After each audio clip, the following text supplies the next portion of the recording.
ও বলি শ্যামকে যখন পড়বে মনে,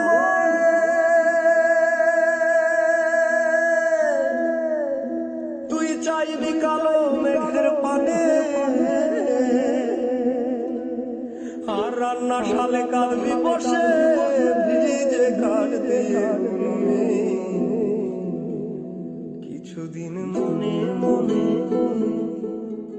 মনে ঘরের কোণে শ্যামের প্রীতির গোপনে, কিছুদিন মনে মনে